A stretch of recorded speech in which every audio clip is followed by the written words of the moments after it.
बिस्मिल्लाहिर्रहमानिर्रहीम। अस्सलाम वालेकुम students, it's me Hafsa, your mathematics teacher. आज की वीडियो में हम first year maths national book foundation chapter number 4 exercise 4.4 को कंप्लीट करने जा रहे हैं। स्टूडेंट्स, प्रीवियस लेक्चर में हमने 19 तक क्वेश्चंस को सॉल्व किया था।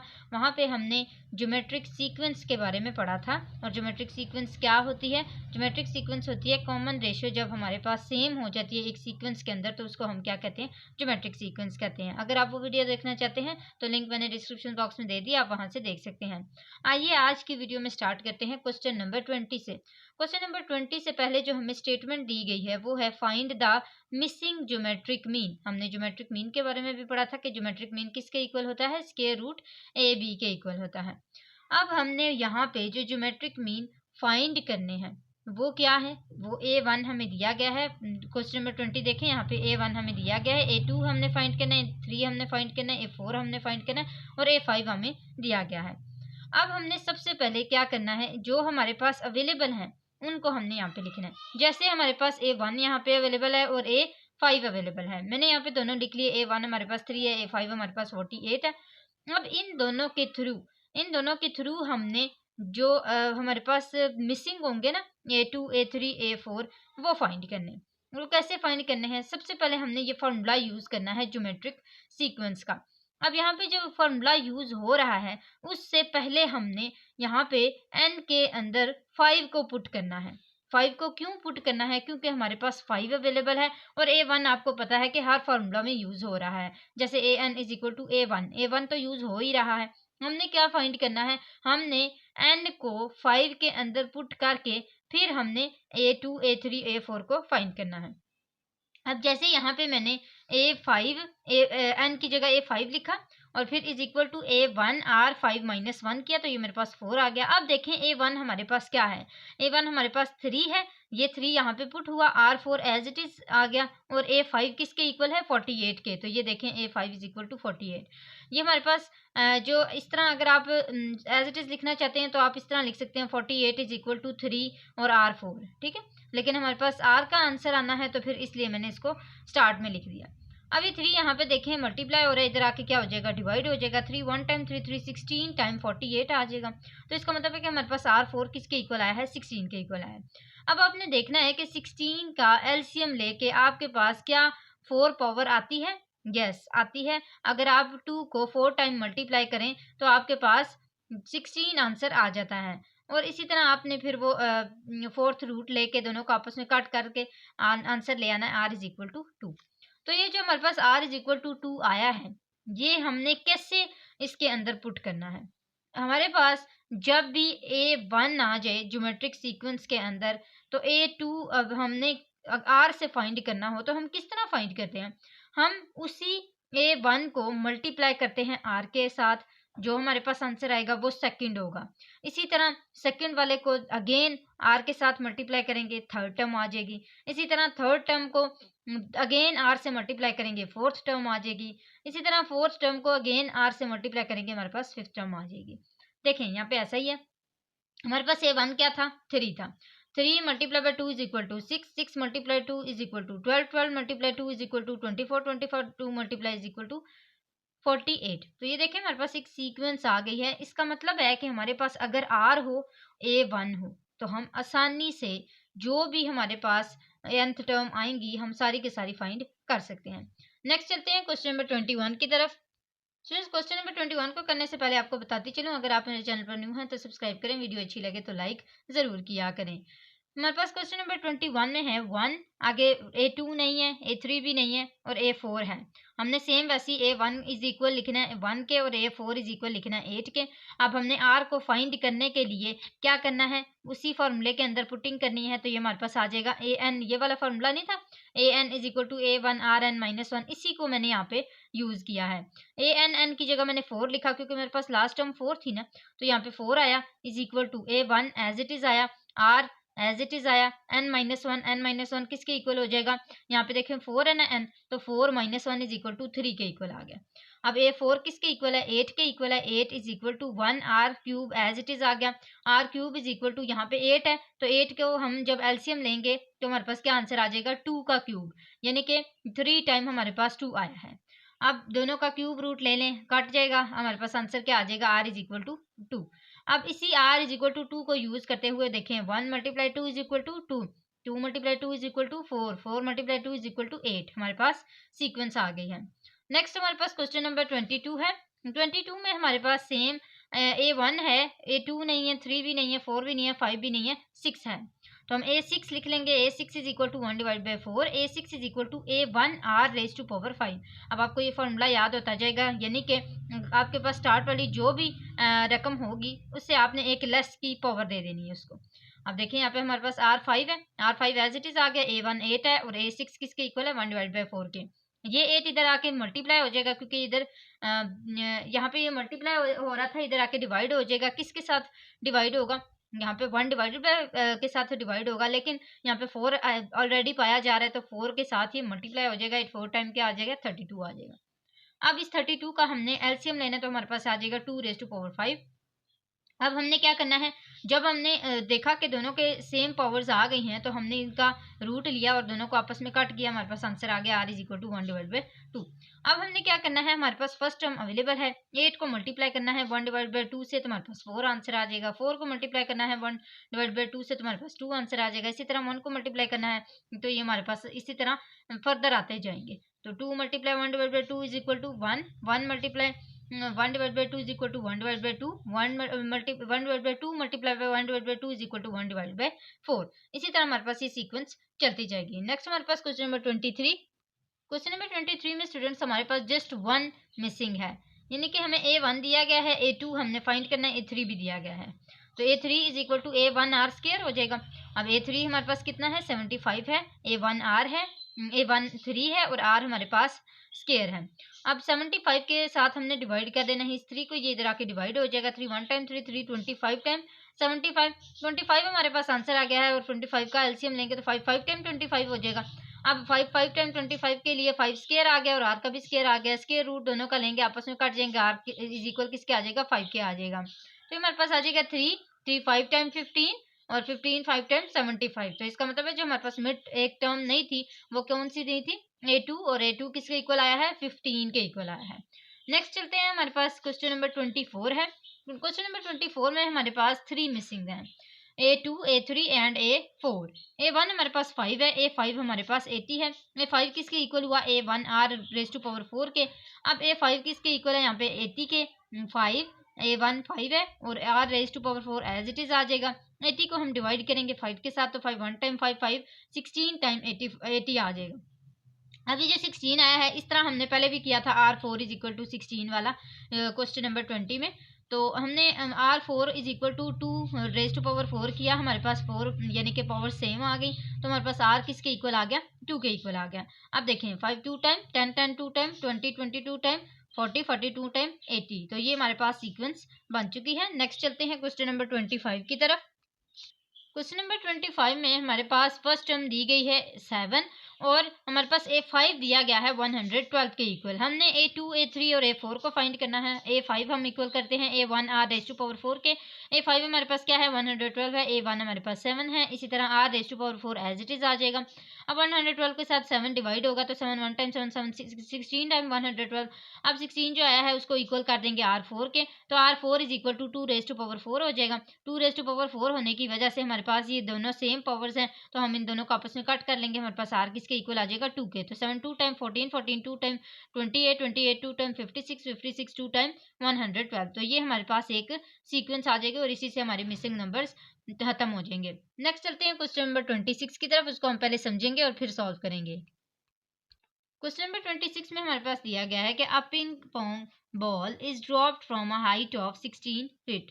अब इसका मतलब यह है कि एक बॉल है पिंग पोंग, वो ड्रॉप हुई है, गिरी है, और एक हाइट कितनी थी उसकी जब वो गिर रही थी, 16 फीट थी। एंड ऑलवेज रिबाउंड्स, यानी कि वो जब गिरी है तो वो रिबाउंसिंग कर रही थी, और रिबाउंसिंग उसने कितने में की है, 1/4 में। ठीक है, वो बार बार जो रिबाउंस हो रही थी वो 1/4 पे हो रही थी ऑफ द डिस्टेंस 1/4 डिस्टेंस पे। तो how high does it rebound 6 time, कि वो 6 टाइम पे कितना रिबाउंड करेगी अगर वो बार बार एक ही डिस्टेंस पे 1/4 डिस्टेंस पे रिबाउंड हो रही है, तो फिर वो 6th टाइम पे कितनी होगी। तो सबसे पहले तो हमने बताना है कि फर्स्ट रिबाउंड कितनी है, फर्स्ट रिबाउंड उसने कितने पे की है, उसको हम कहेंगे कि ये A1 होगा। ठीक है, तो A1 जो है वो फर्स्ट टाइम उसने कितनी की है, 16 फीट थी। 16 को हम मल्टीप्लाई करेंगे और वो क्या कह रहे हैं, 1/4 कह रहे हैं, तो 1/4 हम इन दोनों को आपस में मल्टीप्लाई करेंगे, हमारे पास आंसर क्या आएगा 4। इसका मतलब है A1 हमारे पास क्या आया है 4। अब हमने आर देखना है, आर कितना है, देखें वो ए की रेशो पे बार बार रिबाउंड हो रही है, तो ए की रेशो जब रेशो सेम होती है तो वो क्या होती है, आर होती है ना। तो हम उसको कहते हैं कि वो क्या है, आर इज इक्वल टू 1/4 है। एन हमारे पास क्या है 6 है, क्योंकि हमने 6 को फाइंड करना है। तो A N is equal to A1 R N -1, वही फार्मूला यूज होगा, A6 आ जाएगा यहाँ पे एन की जगह, A1 एज इट इज आ जाएगा, आर एन -1 किसके इक्वल हो जाएगा 5 के।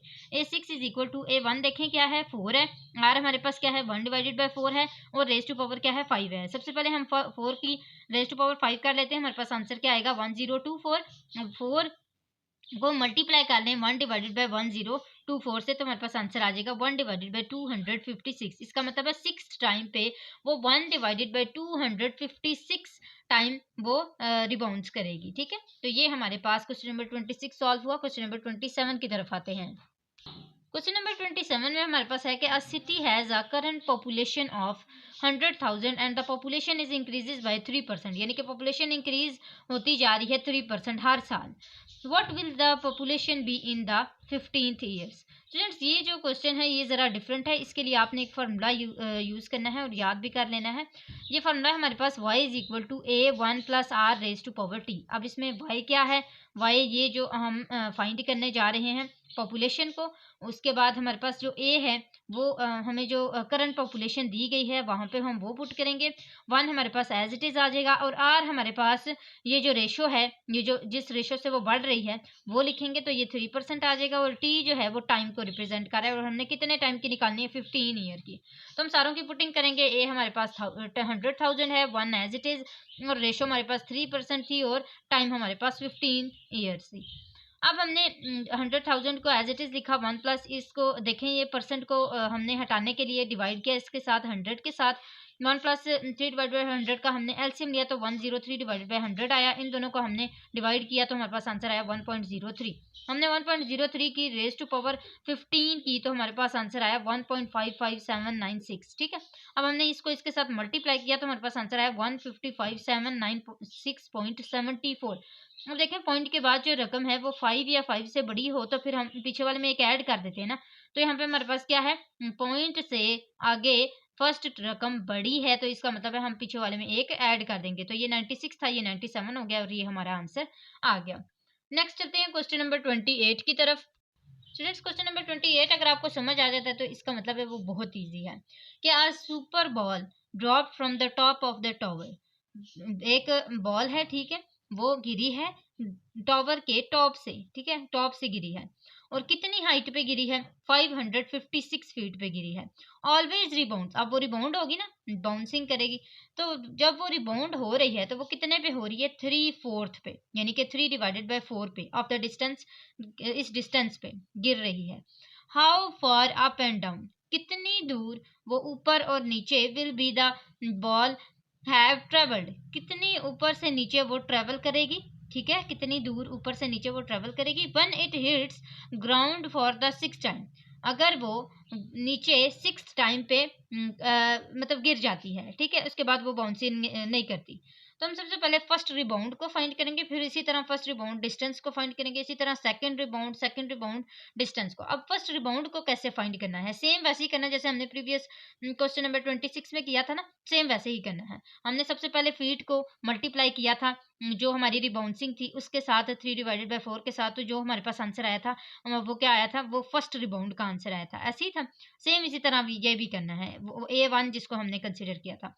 यहाँ पे जब आप फर्स्ट रिबाउंड डिस्टेंस को फाइंड कर रहे होंगे तब आपने क्या करना है, 417 को मल्टीप्लाई करना है, किसके साथ, 2 के साथ मल्टीप्लाई करना है। और जब 2 के साथ आपका मल्टीप्लाई कर लेंगे ना उसके, तो वो आपका डिस्टेंस है, और 2 के साथ मल्टीप्लाई क्यों करना है, क्योंकि एक दफ़ा उसने अप जाना है फिर डाउन जाना है, ठीक है। तो ये दो हमारे पास हो गई, यानी कि अप जाएगा, जितना अप जाएगा उतना ही डाउन आएगा ना, तो वो दोनों जो हमारे पास डिस्टेंस होंगे ना, वो दोनों हमारे पास डिस्टेंस फाइंड हो जाएंगे, वो एक ही डिस्टेंस आ जाएगा, ठीक है, दोनों का, अप का भी और डाउन का भी।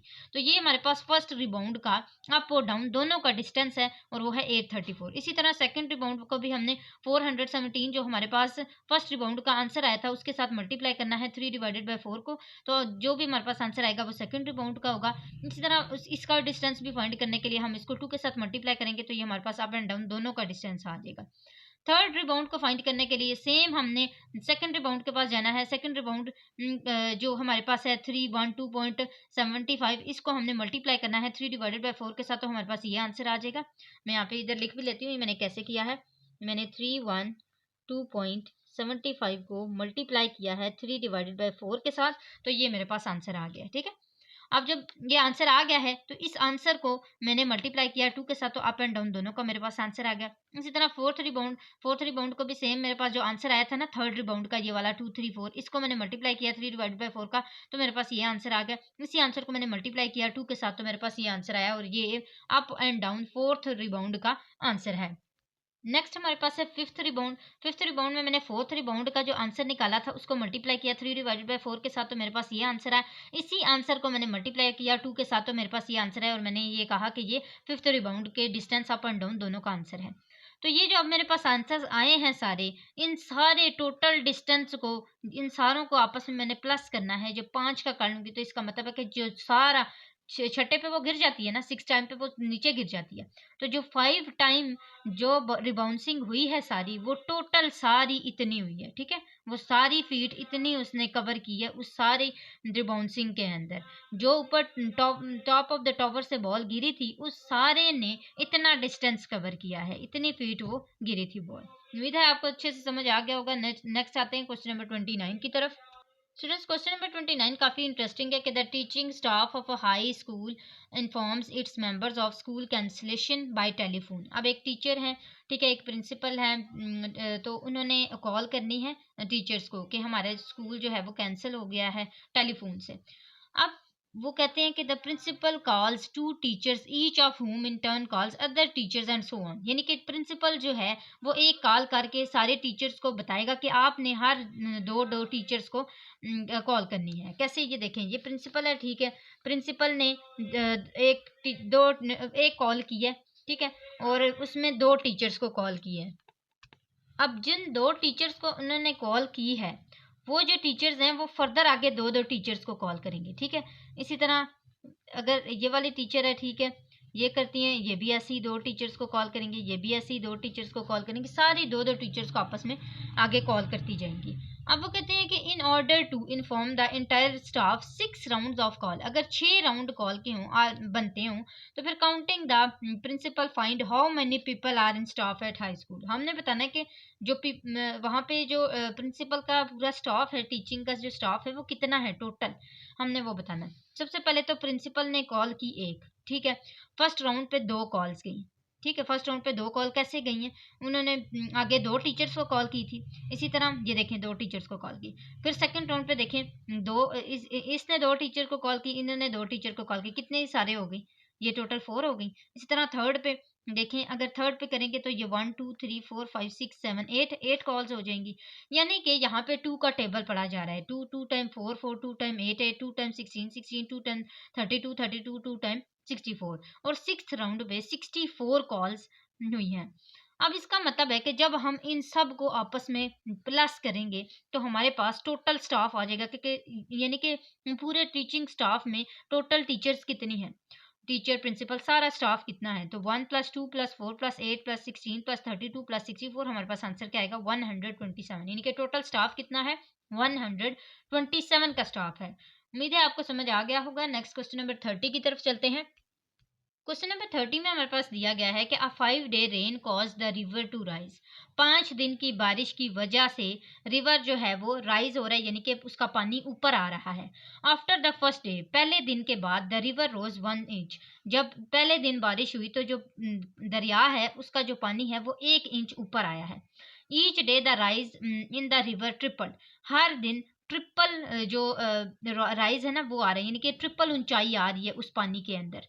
तो how much had the river Ryzen after 5 days।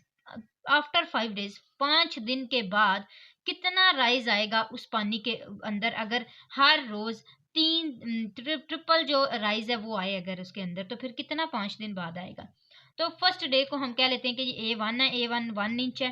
तो ये बहुत इजी है। आर आपको पता है 3 है, क्योंकि ट्रिपल आर है ना, ट्रिपल राइज आ रहा है इसमें, तो हम कह देंगे कि ये 3 है।